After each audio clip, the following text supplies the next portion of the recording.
Ramazan ayının gündəlik duaları imsak və iftar vaxtına keçməzdən öncə kanalımıza abunə olmağı unutmayın.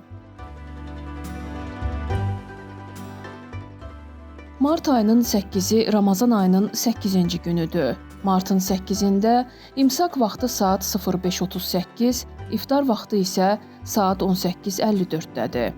Ramazan ayının 8-ci gününün imsak duası belədir.